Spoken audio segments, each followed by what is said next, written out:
parallel of north latitude is the dividing line between it and the Sudan on the south. Its area is about 400,000 square miles, of which by far the greater part is desert. It has been truly said that the principal features of Egypt are the desert and the Nile. In 1907 the entire population was 11,189,978, exclusive of nomadic Bedouin tribes, who numbered about 97,000. Of these 10,366,046 were Egyptians, 735,012 settled Bedouins, 65,162 Nubians, and 221,139 foreigners, British, Italians, Turks and Greeks. The wonderful fertility of the soil of the valley of the Nile is due to the annual inundation caused by the melting of the snows and the spring rains in the region in which the Blue Nile has its source. The turbulent waters of the swollen stream rush down the Nubian valley laden with rich loam from the mountains of Abyssinia, and this is deposited upon the flat plains on either side when the river overflows its banks. The period of high water begins in June and lasts until the end of September. The rainfall is slight and there are years when there is none whatever. Crops, therefore, depend upon irrigation, and powerful pumping plants supply the needs of the large estates, while the small native holdings depend upon water wheels worked by buffaloes or by the natives themselves. The irrigation possibilities of the country were greatly extended by the huge dam constructed by the government at Aswan in 1902. In the cane-raising country, the average temperature in summer ranges between 82 degrees and 110 degrees Fahrenheit, and between 50 degrees and 86 degrees in winter. Cool nights are the rule and occasionally there is a killing frost. Sugar was introduced in Egypt by the Muslims when they conquered the country, 640 to 646 AD, and the Egyptians were quick to apply their knowledge of chemistry to its preparation.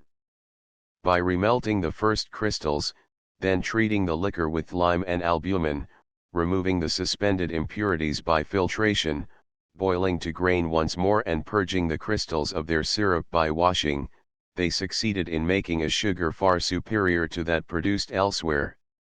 The cultivation of cane prospered and the excellence of the sugar manufactured in Egypt was maintained throughout the Middle Ages, until the conquest by the Turks in 1517. Ottoman dominion ruined Egypt industrially. A little sugar cane continued to be raised and some sugar was made, but on so unimportant a scale as to be hardly deserving of mention. This state of affairs lasted until 1850, when Ismail Pasha, afterward Khedive, 1863-79, caused sugar cane to be brought from Jamaica, and 5 years later the government took steps to foster sugar manufacture. In 1877 a change came about, through which the control of the factories passed from the hands of the Khedive to a government committee, under whose auspices several new mills were constructed. In 1896 the output of sugar reached 75,000 tons. The factories operated by the government body were sold in 1903 to a French corporation, known as the Société Générale des Sucreries d'Égypte, which some years previous had built 3 factories of its own. By this purchase the French company practically obtained a monopoly of the sugar business of the country.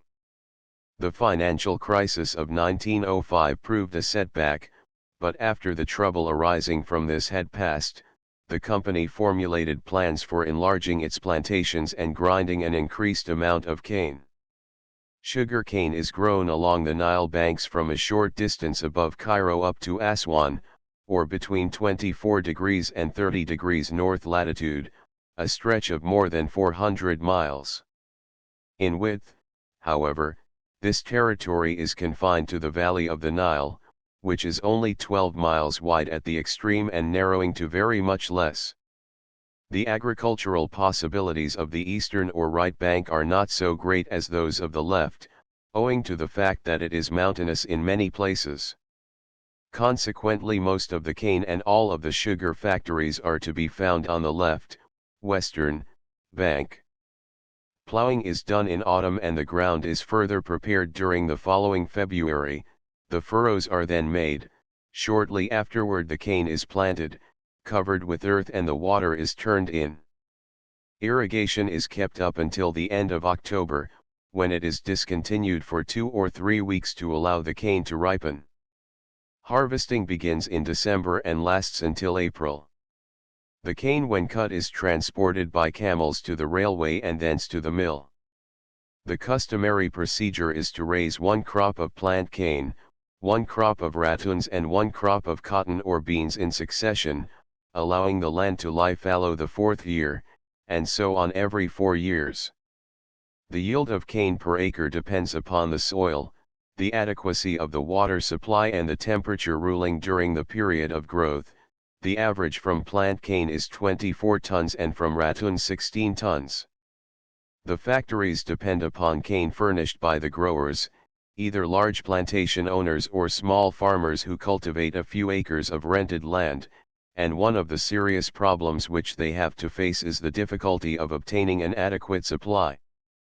The capacity of the factories is large, the machinery is modern, and they could easily take care of a much larger cane tonnage than they have been able to secure. An improvement is looked for as a result of more liberal terms recently offered to growers. The bulk of the output is raw centrifugal sugar, famous under the name of Egyptian crystals, and much sought after for flavoring chewing tobacco. The vineyardists of the Champagne district in France get from Egypt the sugar used in making their sparkling wines, as they hold that cane sugar is the only kind that will not hurt the flavor of the champagne. According to Willett and Gray, the yearly crops in long tons since 1903 were 1903-04 60,000, 1904-05 60,000, 1905-06 65,000, 1906-07 42,195, 1907-08 55,648, 1908-09 34,835, 1909-10 52,525, 1910 to 11 49,394, 1911 to 12 57,879, 1912 to 13 75,420, 1913 to 14 69,368, 1914 to 15 75,738, 1915 to 16 110,091. Spain lies in the extreme southwest of Europe and it embraces about 11/13 of the Iberian Peninsula. Its total area is 194,700 square miles, and in 1914 the population numbered 19,712,585. It is said that Phoenician traders reached there as early as the 11th century before the Christian era. In 238 BC, or 3 years after the close of the First Punic War, Hamilcar Barca, the famous Carthaginian general, crossed from Africa into Spain, taking with him his son-in-law Hasdrubal and his son Hannibal, both of whom were destined to play great parts in the coming struggle between Carthage and Rome. From a few trading posts, Hamilcar extended the Carthaginian dominion in Spain to that of a great province, that not only proved a source of immense revenue, but that also furnished a never-failing supply of warlike troops for the armies of Carthage. The Second Punic War ended the sway of the Carthaginians in Spain, and from 201 BC until 406 AD the country was under Roman rule. Then came the barbarian invasion and the Visigothic kings, whose power was shattered in turn when the Berber Tariq defeated King Roderick in 711. 4 centuries afterward the struggle of reconquest went on until Granada, the only remaining Mohammedan stronghold, surrendered to Ferdinand and Isabella on January 2, 1492. That same year, under the auspices of these sovereigns, Columbus set out on his first journey westward, and with his discovery of America came a revolution in the sugar industry of the world. Spain is the only cane sugar producing country in Europe. Sugar cane was brought there by the Arabs when they conquered Granada, and its cultivation had assumed important proportions in that kingdom at the time of the expulsion of the Moors. The introduction of the plant in America had a serious effect upon sugar production in Spain and other countries of the Old World, and over 300 years later the Spanish growers of cane had to meet the competition of the beet sugar of Central Europe. Finally, the loss of her colonies in 1898 stimulated the industry in the mother country by relieving the Spanish planter from protected competition in his home market. In 1903 Spain had 50 beet sugar factories, 32 cane sugar mills, 15 syrup mills, 11 refineries, and 2 factories that turned out sorghum sugar and glucose. Shortly afterward, however, prices in Spain dropped below the cost of production, so that a period of profit was followed by a period of heavy loss. As a result of this state of affairs, the Sociedad General Azucarera de España was formed. This organization comprised 43 beet factories, 13 cane factories and 13 other mills, and its object was to limit the number of mills in operation and to introduce greater efficiency into cultivation methods. The plan did not prove successful, and finally, after lengthy discussions between the Sociedad General, the independent producers and the government, it was decided to fix the excise tax on sugar at 35 pesetas per 220.4 pounds, and it was agreed that no new factory should be built within a 50-mile radius of any factory in operation.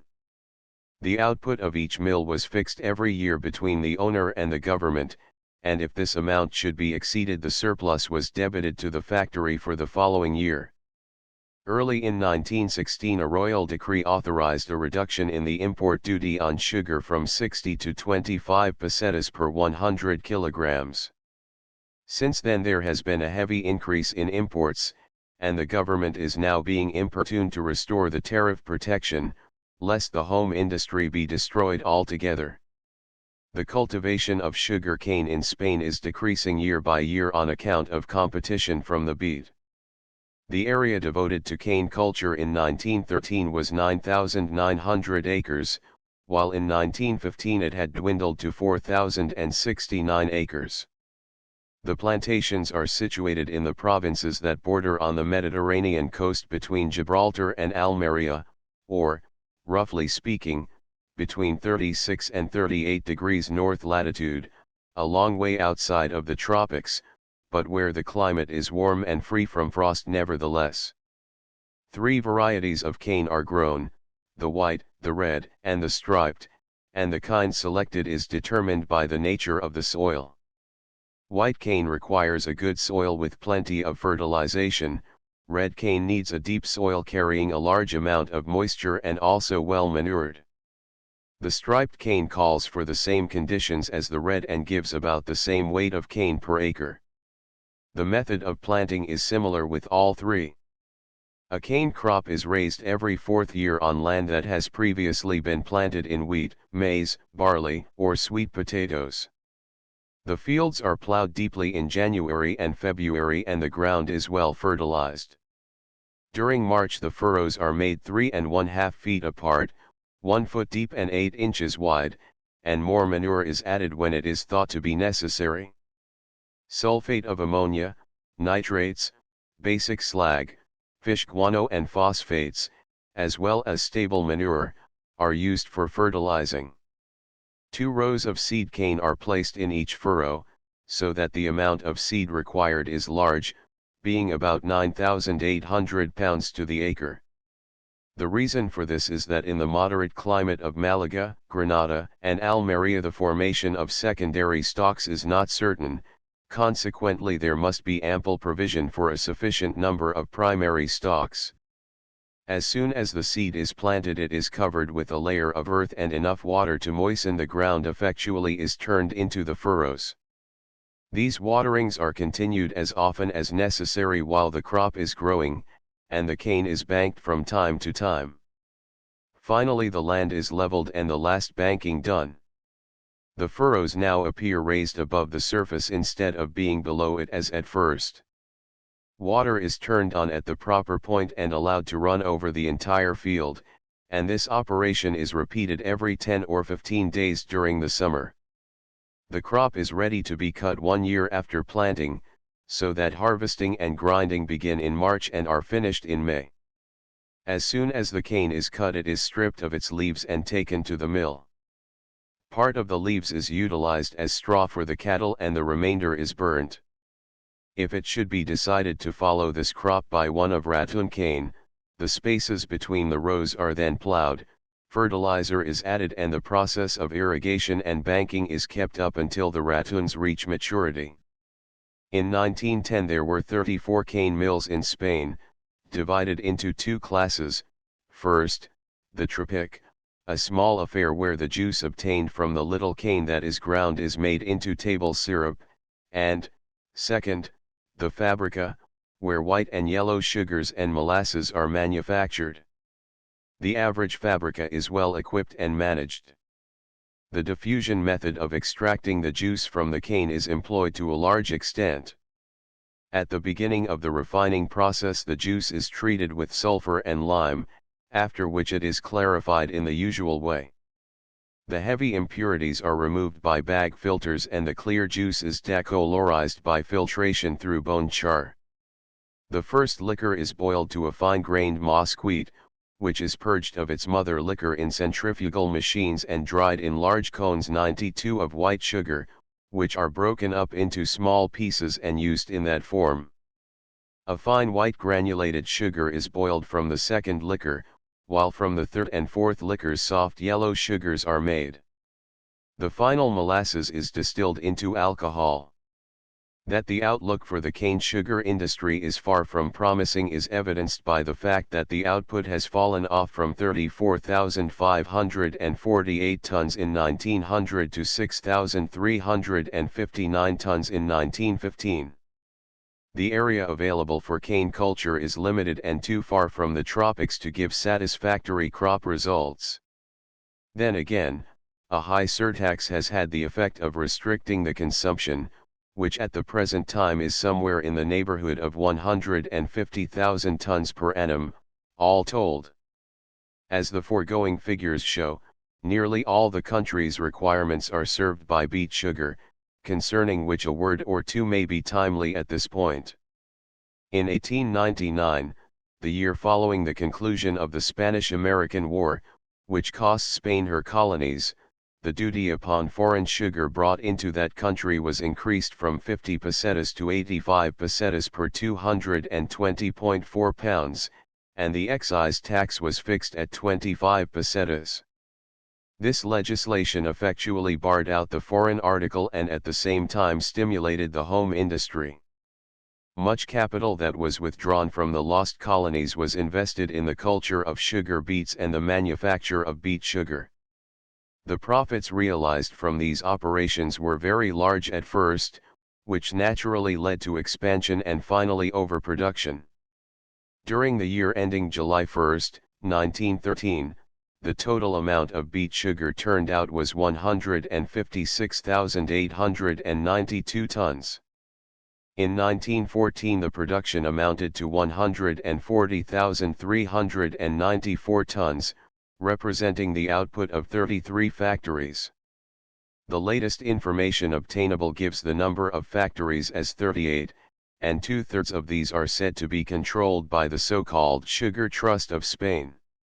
Production of cane sugar 93, consumption 1904 22,175 tons, 98,043 tons 1905 28,819 107,191 1906 15,722 117,749 1907 16,092 113,000 968 1908 14,057 117,190 1909 21,669 104,740 1910 20,301 133,608 1911 20,295 130,769 1912 16,176 143,664 1913 13,231 143,826 1914 7,376 126,425 1915 6,359 156,618.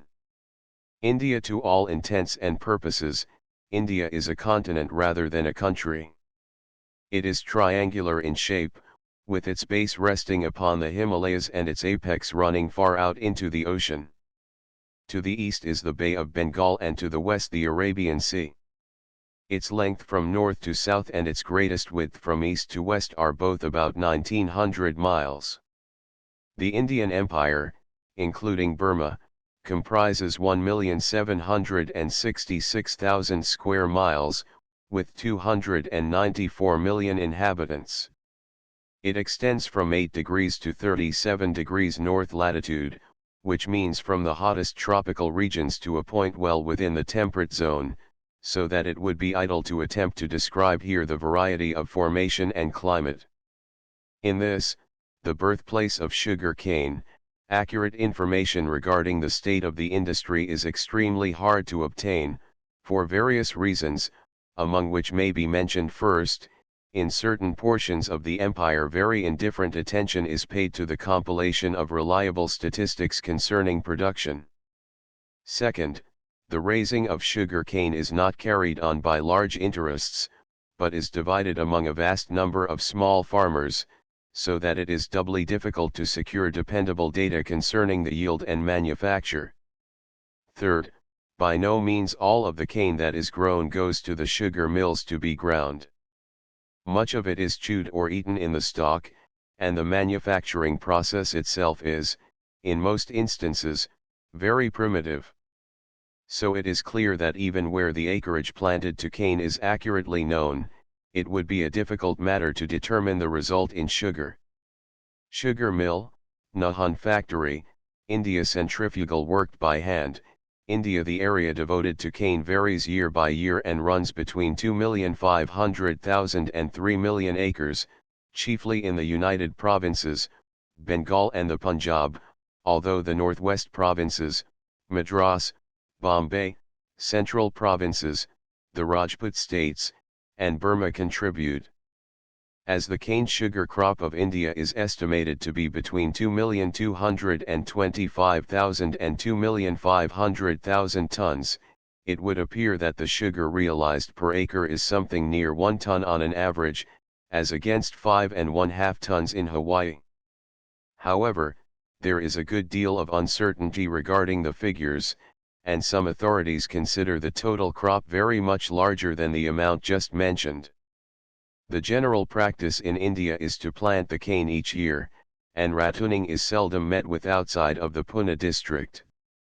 For fertilization, stable manure, town refuse and crushed oil cake are used. The cane is planted from February to April and harvested from the middle of January to the middle of March of the year following. Water for irrigation purposes is taken from rivers and wells.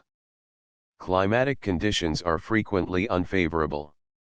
There are long dry spells, the low-lying lands are subject to floods in the rainy season, and in certain sections frost plays havoc with the cane.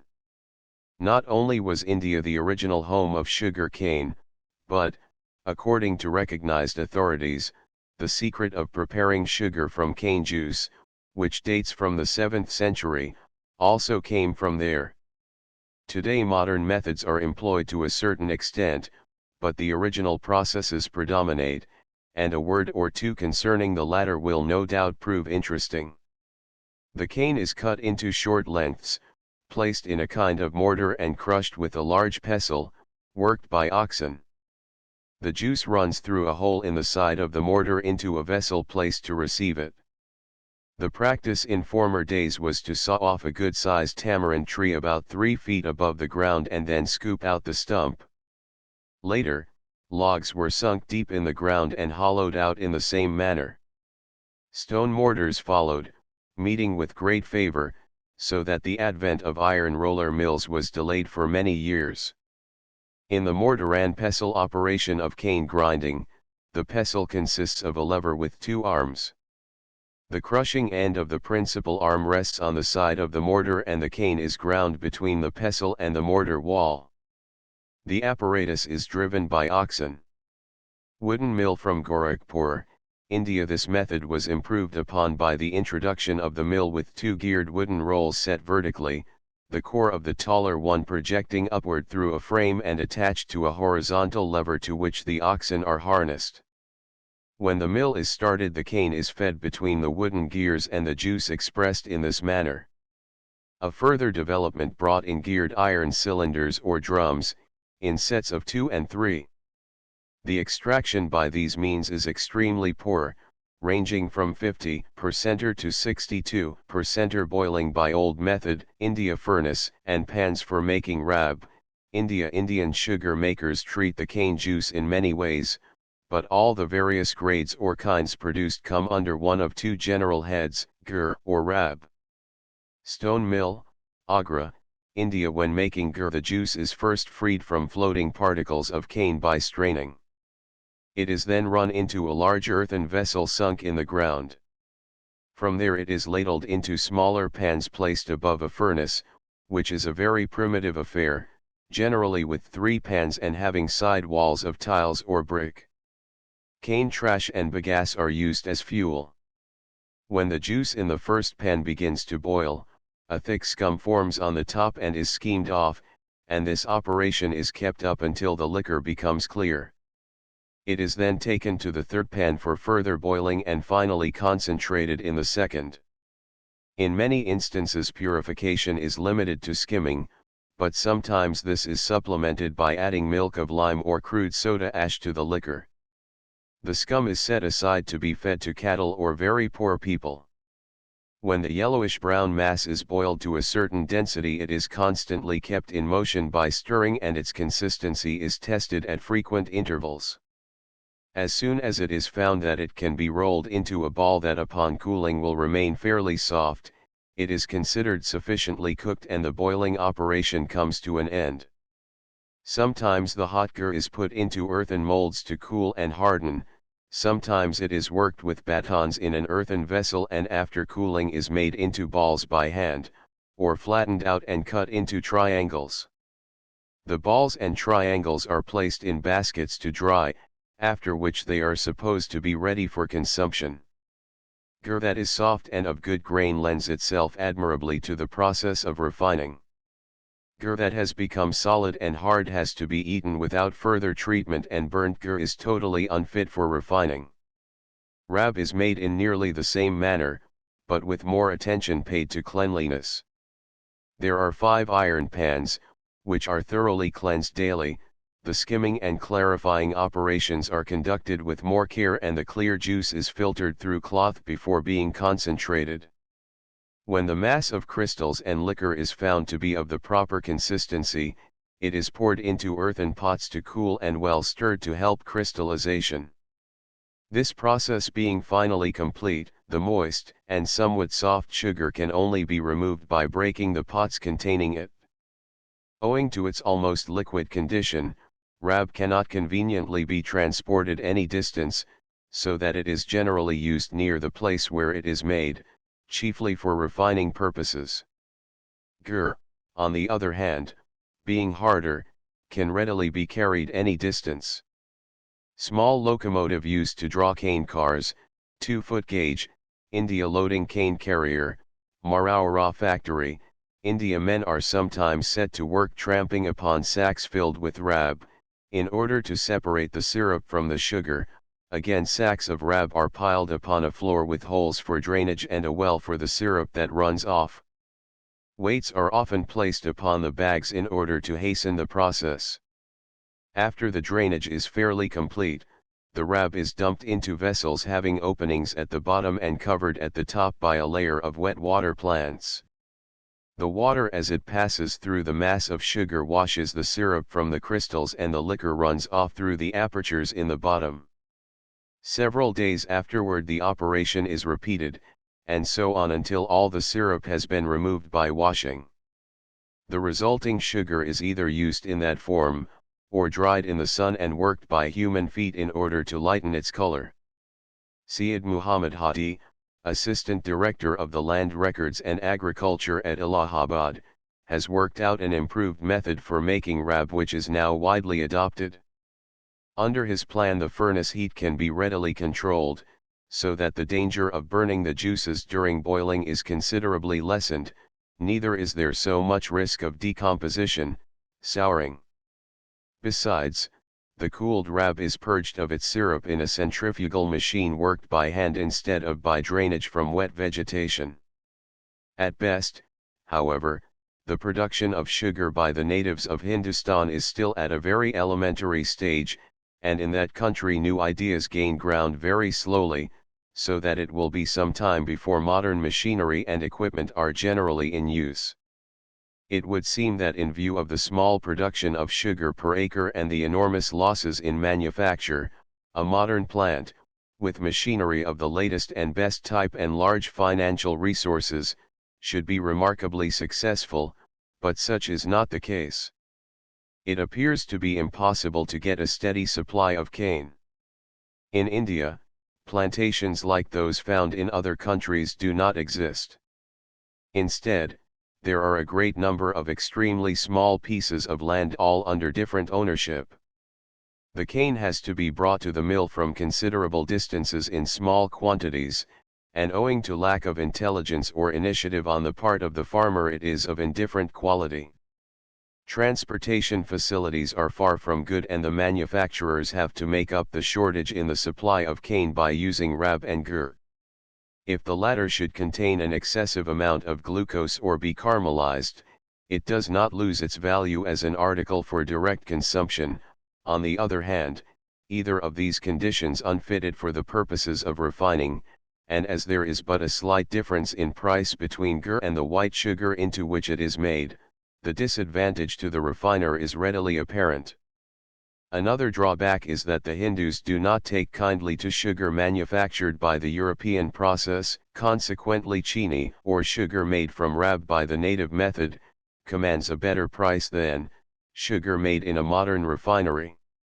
Religious and caste prejudices exert a strong influence also. In modern sugar refining, animal charcoal is the principal purifying and decolorizing agent, and this, together with the fact that ox blood has been used for clarification, causes the Hindus to reject sugar prepared by such means. Finally, there is the apprehension on the part of the high caste natives that the sugar may have been produced by low caste labor and that to eat it would bring defilement.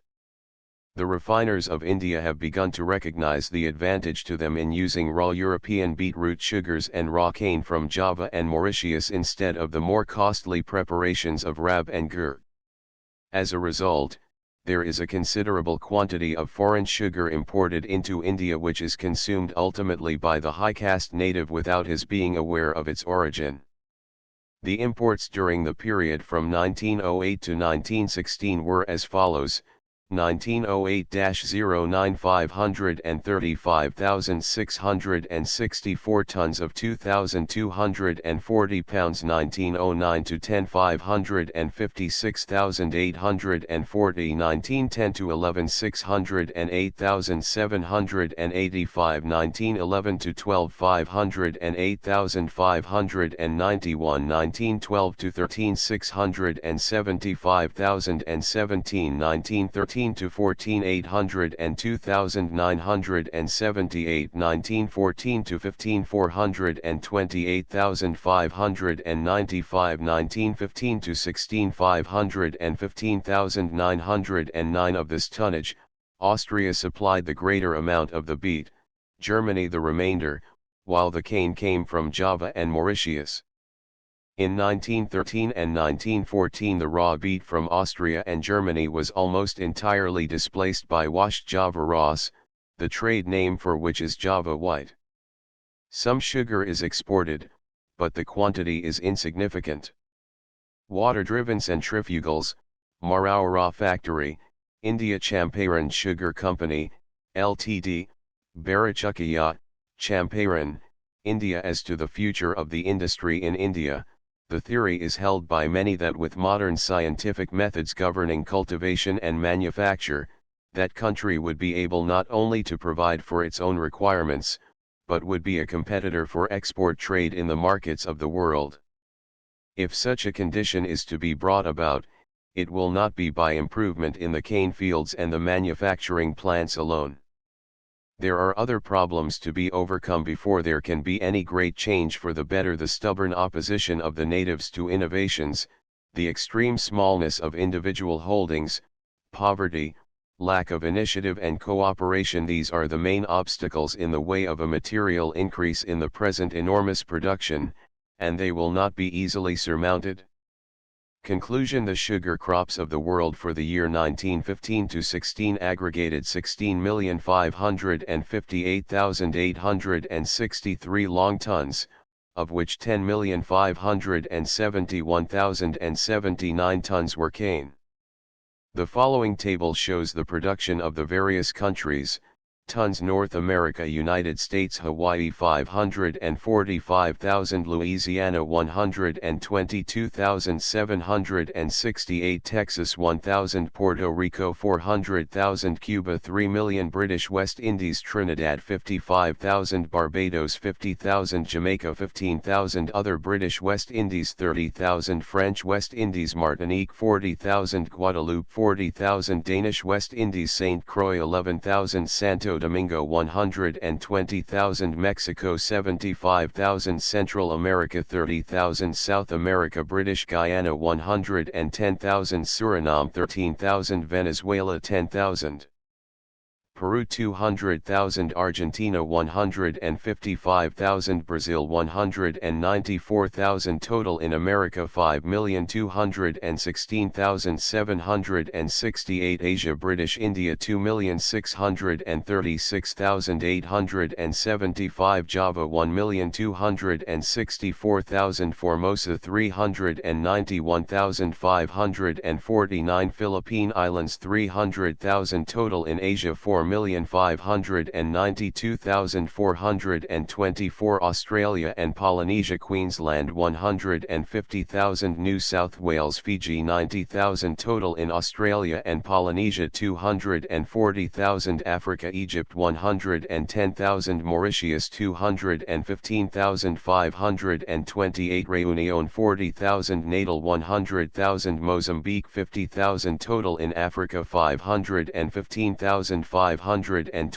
Europe, Spain 6,359. Total cane sugar 10,571,079, beet sugar, Europe 5,190,387, United States 779,756, Canada 17,641. Total beet sugar 5,987,784, grand total cane and beet sugar 16,558,863. From the time when the soldiers of Alexander of Macedon found sugar cane in India, over 300 years before the Christian era, knowledge of sugar and its cultivation has accompanied great political movements.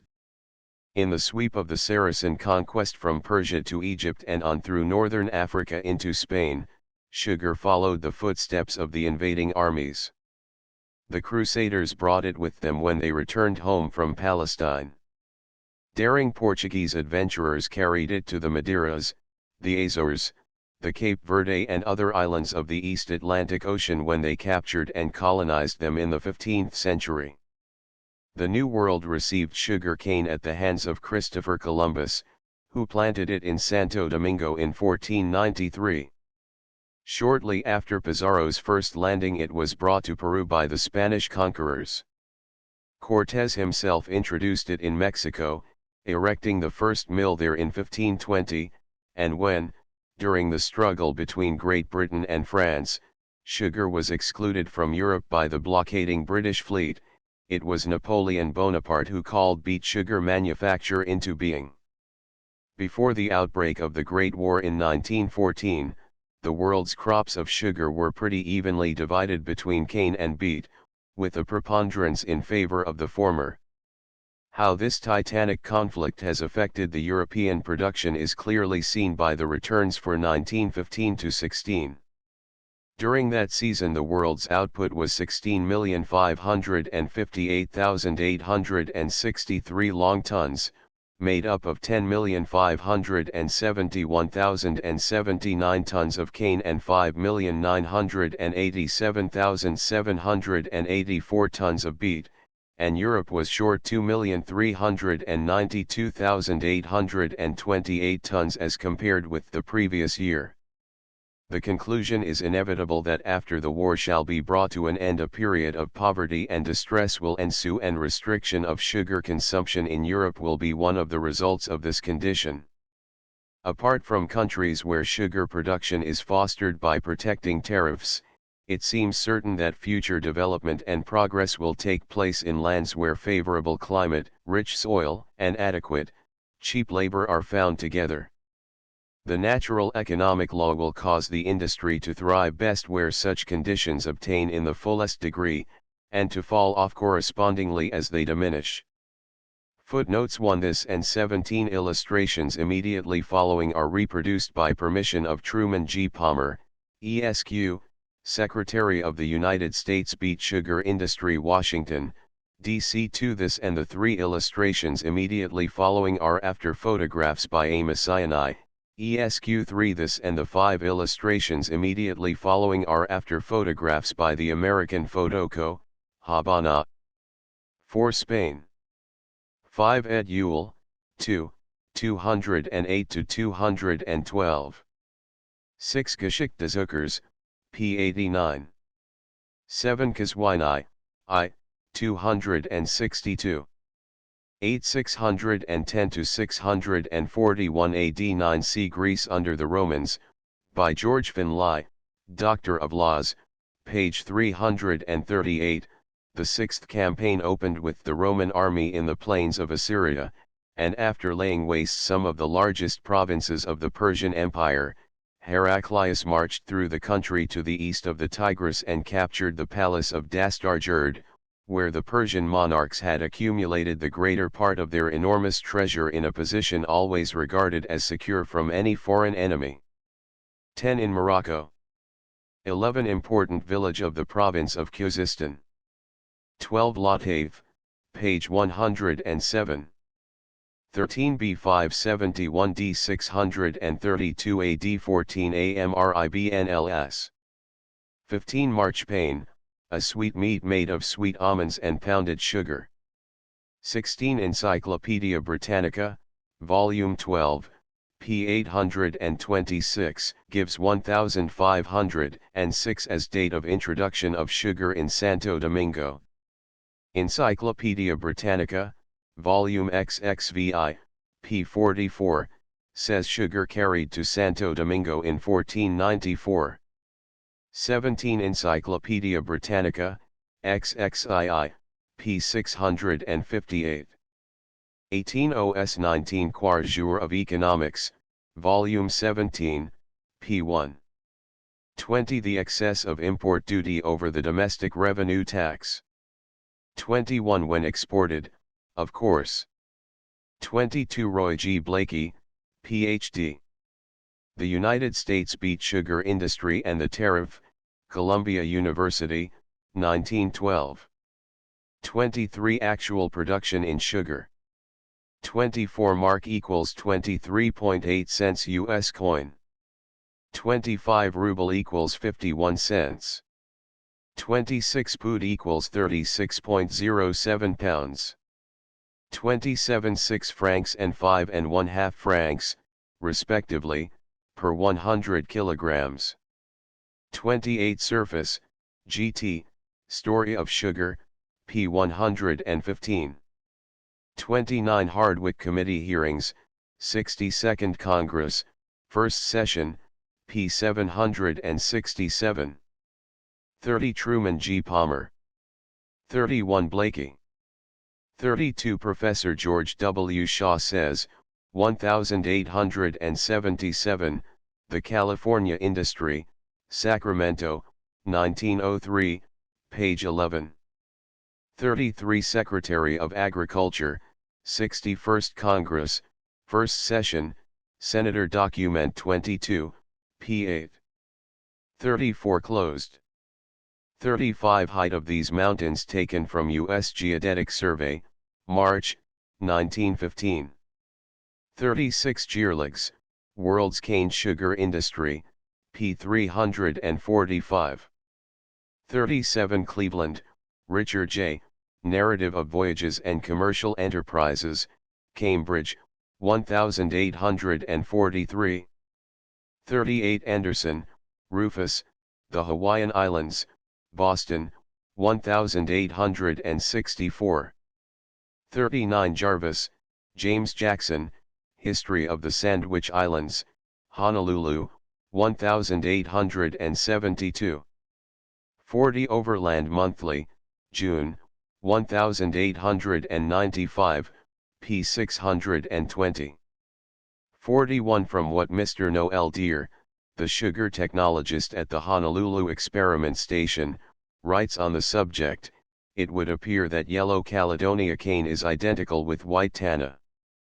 The three varieties of Tana cane, the striped, the white and the black, are called after the island of that name, one of the loyalty group, of which the most important is New Caledonia.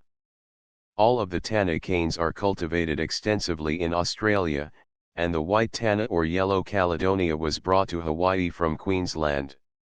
Mr. W. P. Naquin, agriculturist of the HSPA Experiment Station, Honolulu, says, yellow Caledonia cane was first grown in the Cow District by manager George C. Hewitt of the Hutchinson Sugar Company. The cane first came into prominence in the early 90s when rose bamboo, which had replaced Lahaina cane, began to show signs of deterioration. Yellow Caledonia, being a hardier cane than any of the varieties then grown, and therefore less susceptible to attack of leafhoppers and to prevalent diseases, soon gained favor in Cow, from which district it spread to Ola'a and the Honoka'a district. The introduction of yellow Caledonia cane was, no doubt, a great help, if not the salvation of the Onomea Sugar Company and the rest of the plantations in the island of Hawaii, which suffered so severely from leafhoppers and the deterioration of the Lahaina cane. 42 Written in 1851. 43 Elected Emperor of the Roman Empire as Charles V. 44 U.S. War Department. Bureau of Insular Affairs, Washington, December 16, 14. 45 A survey under the Cadastral Survey Act, passed by the Philippine legislature in 1913, i.e., a survey of the land and assessment of its value as a basis for taxation would support a Turan's title. 46 Harold M. Pitt in his treatise, Reciprocity and the Philippine Islands, Manila, 1911, says that it is estimated that from 40,000 to 50,000 tons of sugar are consumed in the islands. 47 Walker, H.S. The Sugar Industry in the Island of Negros. Manila, 1910. 48 Prescott, in his Conquest of Mexico, Volume I, pages 220 ETSEQ, gives the following in connection with the discovery of the New World by Columbus. Of the islands, Cuba was the second discovered, but no attempt had been made to plant a colony there during the life of Columbus, who, indeed, after skirting the whole extent of its southern coast, died in the conviction that it was part of the continent. At length, in 1511, Diego, the son and successor of the admiral, who still maintained the seat of government in Hispaniola, finding the mines much exhausted there, proposed to occupy the neighboring island of Cuba, or Fernandina, as it was called in compliment to the Spanish monarch. He prepared a small force for the conquest, which he placed under the command of Don Diego Velázquez. The conquest was effected without much bloodshed. After the conquest, Velázquez, now appointed governor, diligently occupied himself with measures for promoting the prosperity of the island. He formed a number of settlements and invited settlers by liberal grants of land and slaves. He encouraged them to cultivate the soil and gave particular attention to the sugar cane. 4925.317 pounds equals 1 arroba. 50 a caballeria is generally taken to mean 33 1/3 acres. 51 see report of E. E. Paxton, Honolulu, th. 1905. 52 extremely high prices are paid only in districts where the number of sugar mills is unusually large and the competition for cane consequently very keen. For example, if a central needed 200,000 tons of cane in order to grind at full capacity during the season, and if its own cane and that which it had already purchased amounted to 175,000 tons, it might pay an excessive price for the remaining 25,000 tons. There is, however, no such thing as uniformity in the contracts made with colonos, except that the price is based on weight and not on sugar content. 53 a well-known authority on sugar culture states that ratoons constitute about 90% of the Cuban crop, and that it takes 12 months for ratoons to ripen.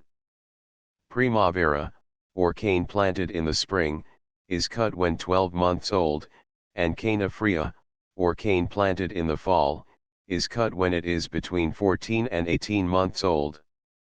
The industry has been greatly extended during 1915 and 1916, and consequently much new planting has been done. These plantings will be ratooned after the first crop is taken off. 54 Gearligs, p. 177. 55 On December 16, 1914, Willett and Gray gave the average as between 2,250,000 and 2,500,000, to which the recent new plantings must be added. 56 Journal, Society of Chemical Industry, Volume XXV, pages 161 ETSEQ 57 Princeton Gearligs says that the average yield is 50,000 arrobas per caballeria, or 16.82 long tons per acre, but that a good crop gives 80,000 arrobas, 26.92 long tons per acre, and sometimes 100,000 arrobas per caballeria, 33.65 long tons per acre, or even more are obtained. 58 The United States beet sugar industry and the tariff. Blakey, p. 179.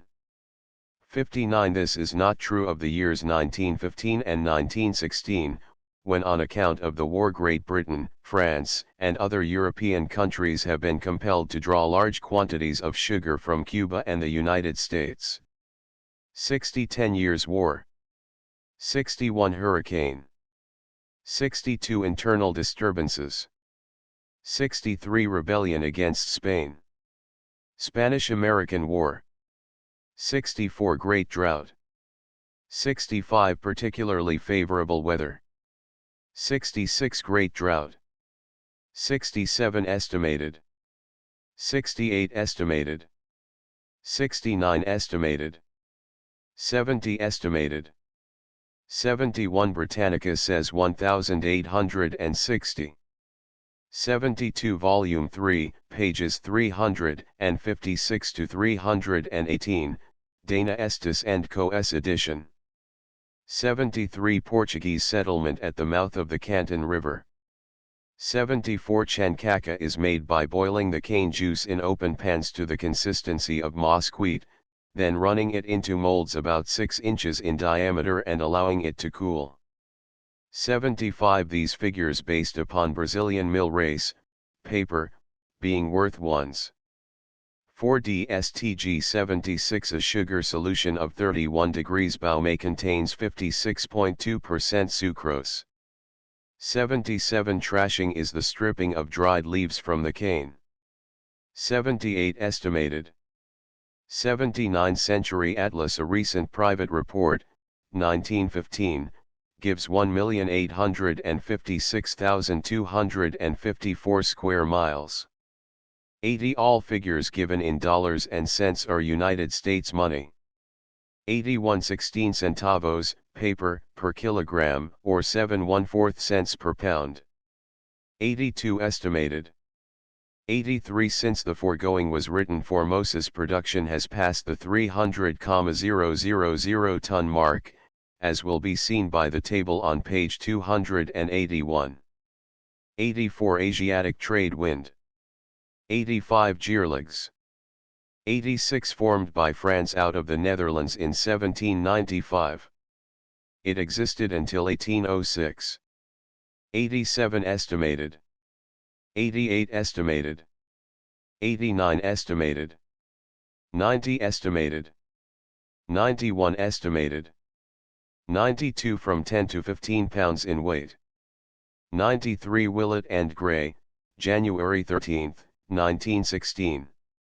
End of the Project Gutenberg ebook. Something About Sugar. Updated editions will replace the previous one. The old editions will be renamed.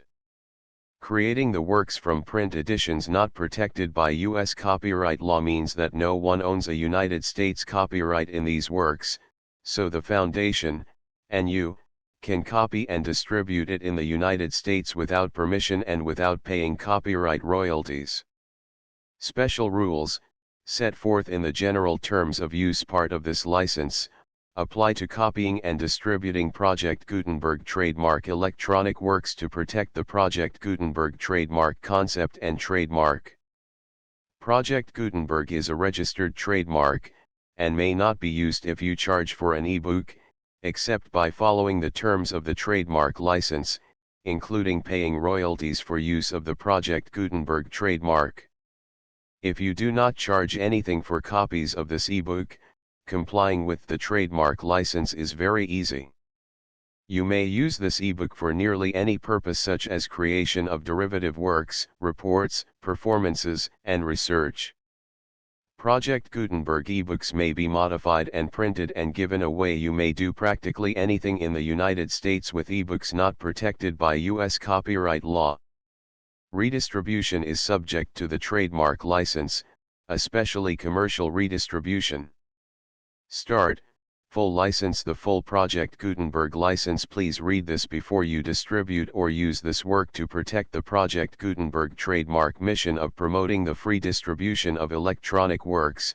By using or distributing this work, or any other work associated in any way with the phrase Project Gutenberg, you agree to comply with all the terms of the full Project Gutenberg trademark license available with this file or online at www.gutenberg.org/license. Section 1. General Terms of Use and Redistributing Project Gutenberg Trademark Electronic Works 1.a. By reading or using any part of this Project Gutenberg trademark electronic work, you indicate that you have read, understand, agree to and accept all the terms of this license and intellectual property, trademark/copyright, agreement. If you do not agree to abide by all the terms of this agreement, you must cease using and return or destroy all copies of Project Gutenberg trademark electronic works in your possession. If you paid a fee for obtaining a copy of or access to a Project Gutenberg trademark electronic work and you do not agree to be bound by the terms of this agreement, you may obtain a refund from the person or entity to whom you paid the fee as set forth in paragraph 1.e.8.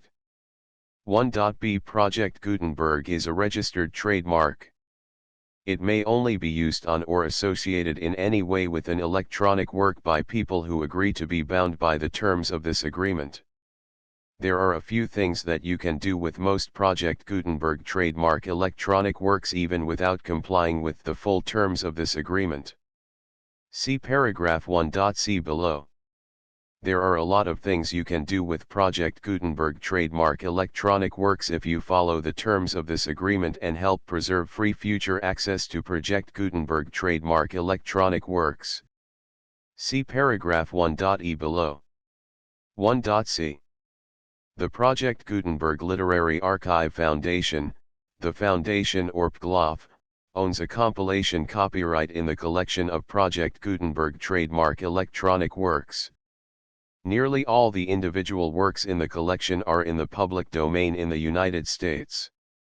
If an individual work is unprotected by copyright law in the United States and you are located in the United States, we do not claim a right to prevent you from copying, distributing, performing, displaying, or creating derivative works based on the work as long as all references to Project Gutenberg are removed. Of course, we hope that you will support the Project Gutenberg trademark mission of promoting free access to electronic works by freely sharing Project Gutenberg trademark works in compliance with the terms of this agreement for keeping the Project Gutenberg trademark name associated with the work. You can easily comply with the terms of this agreement by keeping this work in the same format with its attached full Project Gutenberg trademark license when you share it without charge with others. 1.d. The copyright laws of the place where you are located also govern what you can do with this work. Copyright laws in most countries are in a constant state of change. If you are outside the United States, check the laws of your country in addition to the terms of this agreement before downloading, copying, displaying, performing, distributing or creating derivative works based on this work or any other Project Gutenberg trademark work. The Foundation makes no representations concerning the copyright status of any work in any country other than the United States. 1.e Unless you have removed all references to Project Gutenberg, 1.e.1. The following sentence, with active links to, or other immediate access to, the full Project Gutenberg trademark license must appear prominently whenever any copy of a Project Gutenberg trademark work, any work on which the phrase Project Gutenberg appears, or with which the phrase Project Gutenberg is associated, is accessed, displayed, performed, viewed, copied or distributed. This ebook is for the use of anyone anywhere in the United States and most other parts of the world at no cost and with almost no restrictions whatsoever. You may copy it, give it away or reuse it under the terms of the Project Gutenberg license included with this ebook or online at www.gutenberg.org. If you are not located in the United States, you will have to check the laws of the country where you are located before using this ebook. 1.e.2. If an individual Project Gutenberg trademark electronic work is derived from texts not protected by U.S. copyright law, does not contain a notice indicating that it is posted with permission of the copyright holder, the work can be copied and distributed to anyone in the United States without paying any fees or charges. If you are redistributing or providing access to a work with the phrase Project Gutenberg associated with or appearing on the work, you must comply either with the requirements of paragraphs 1.e.1 through 1.e.7 or obtain permission for the use of the work and the Project Gutenberg trademark as set forth in paragraphs 1.e.8 or 1.e.9. 1.e.3.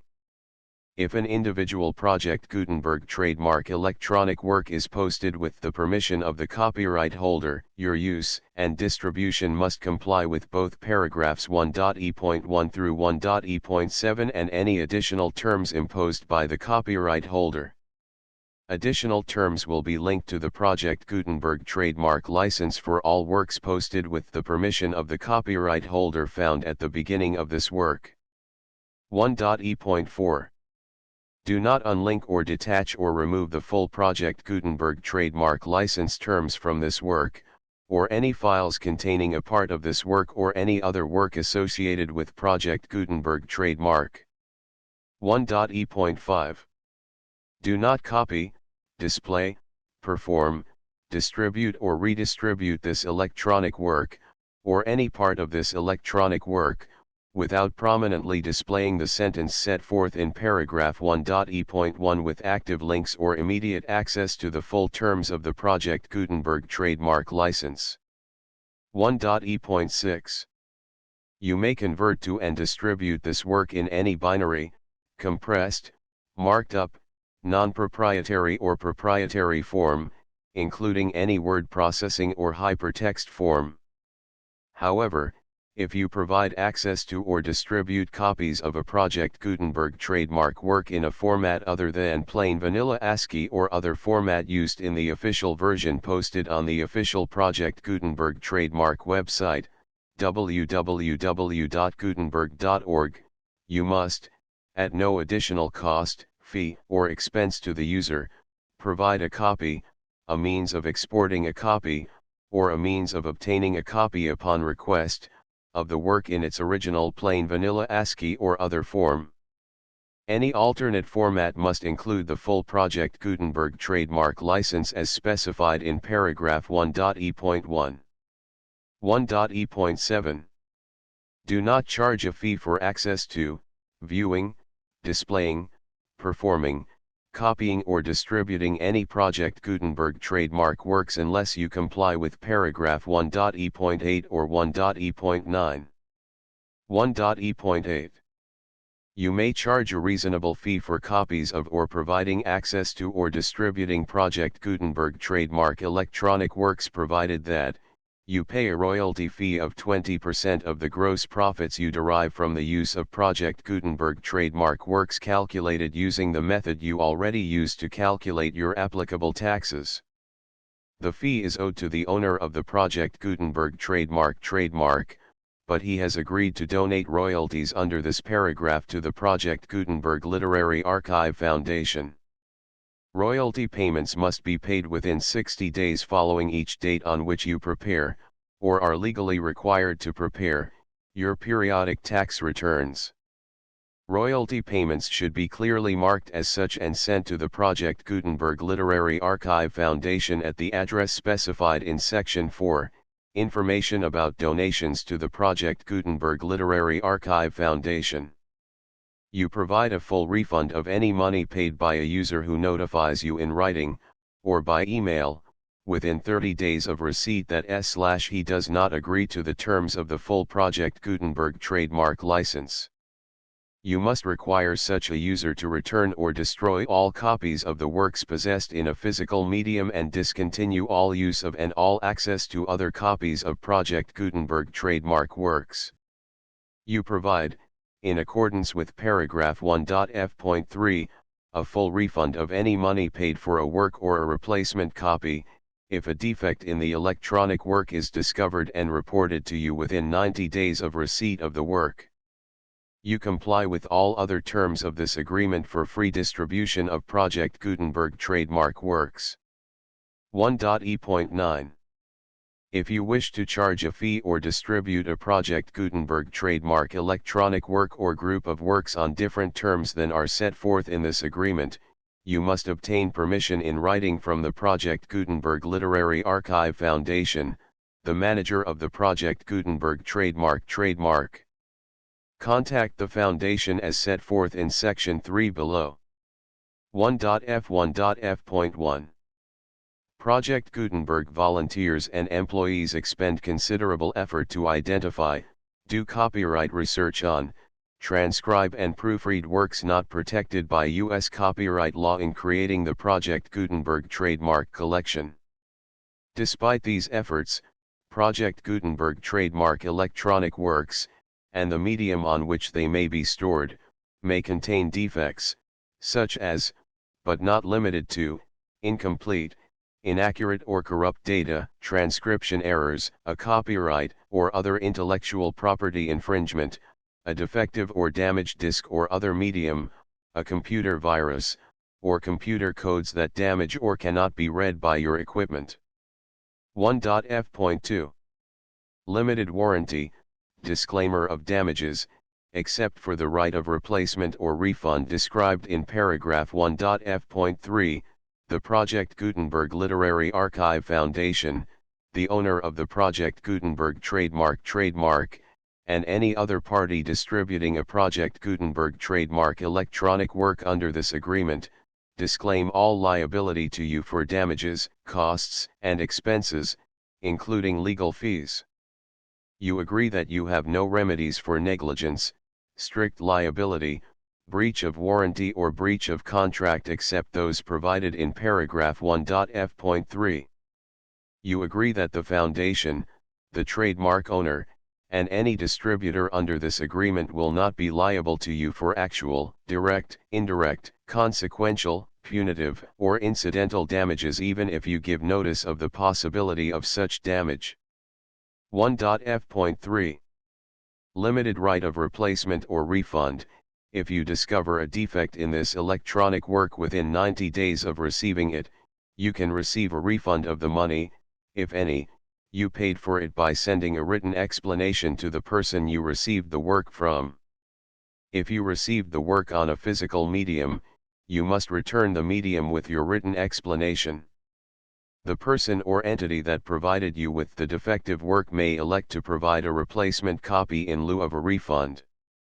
If you received the work electronically, the person or entity providing it to you may choose to give you a second opportunity to receive the work electronically in lieu of a refund. If the second copy is also defective, you may demand a refund in writing without further opportunities to fix the problem. 1.f.4. Except for the limited right of replacement or refund set forth in paragraph 1.f.3, this work is provided to you as is, with no other warranties of any kind, express or implied, including but not limited to warranties of merchantability or fitness for any purpose. 1.f.5. Some states do not allow disclaimers of certain implied warranties or the exclusion or limitation of certain types of damages. If any disclaimer or limitation set forth in this agreement violates the law of the state applicable to this agreement, the agreement shall be interpreted to make the maximum disclaimer or limitation permitted by the applicable state law. The invalidity or unenforceability of any provision of this agreement shall not void the remaining provisions. 1.f.6. Indemnity. You agree to indemnify and hold the foundation, the trademark owner, any agent or employee of the foundation, anyone providing copies of Project Gutenberg trademark electronic works in accordance with this agreement, and any volunteers associated with the production, promotion, and distribution of Project Gutenberg trademark electronic works, harmless from all liability, costs, and expenses, including legal fees, that arise directly or indirectly from any of the following which you do or cause to occur. A. Distribution of this or any Project Gutenberg trademark work. B. Alteration, modification, or additions or deletions to any Project Gutenberg trademark work, and C. Any defect you cause. Section 2. Information about the mission of Project Gutenberg trademark. Project Gutenberg trademark is synonymous with the free distribution of electronic works in formats readable by the widest variety of computers including obsolete, old, middle-aged, and new computers. It exists because of the efforts of hundreds of volunteers and donations from people in all walks of life.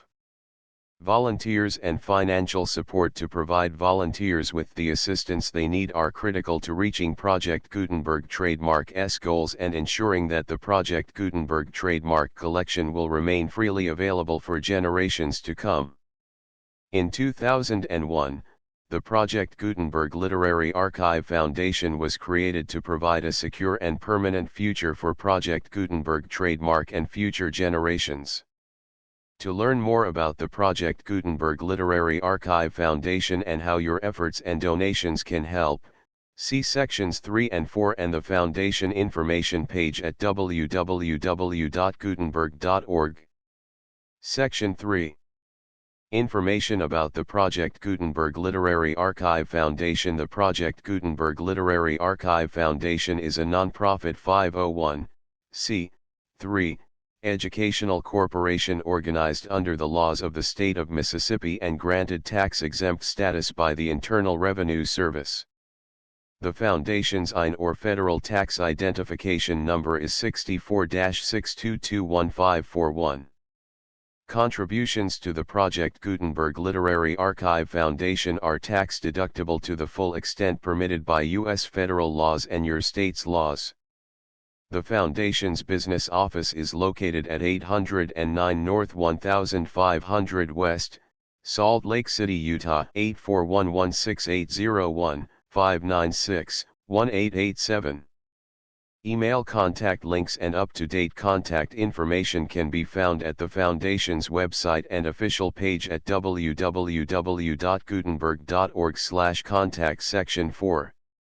Information about donations to the Project Gutenberg Literary Archive Foundation. Project Gutenberg trademark depends upon and cannot survive without widespread public support and donations to carry out its mission of increasing the number of public domain and licensed works that can be freely distributed in machine-readable form accessible by the widest array of equipment including outdated equipment.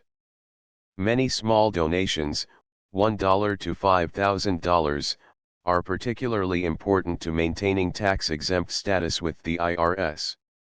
The Foundation is committed to complying with the laws regulating charities and charitable donations in all 50 states of the United States.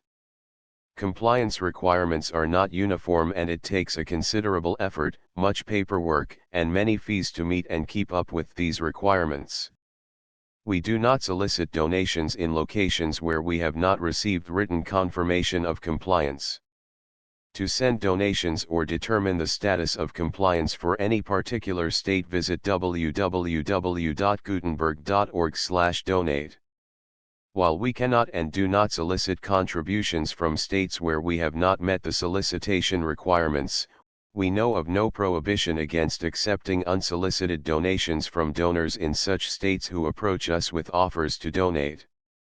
International donations are gratefully accepted, but we cannot make any statements concerning tax treatment of donations received from outside the United States. U.S. laws alone swamp our small staff. Please check the Project Gutenberg web pages for current donation methods and addresses. Donations are accepted in a number of other ways including checks, online payments, and credit card donations. To donate, please visit www.gutenberg.org/donate. Section 5. General information about Project Gutenberg trademark electronic works. Professor Michael S. Hart was the originator of the Project Gutenberg trademark concept of a library of electronic works that could be freely shared with anyone. For 40 years, he produced and distributed Project Gutenberg trademark ebooks with only a loose network of volunteer support. Project Gutenberg trademark ebooks are often created from several printed editions, all of which are confirmed as not protected by copyright in the U.S. unless a copyright notice is included. Thus, we do not necessarily keep ebooks in compliance with any particular paper edition. Most people start at our website, which has the main PG search facility, www.gutenberg.org.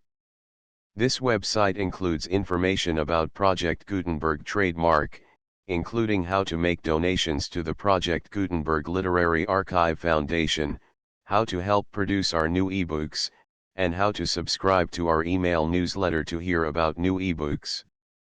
Something about sugar. Forward contents. Illustrations. Part I. Growth, manufacture and distribution. What sugar is the growing of sugar cane? 1.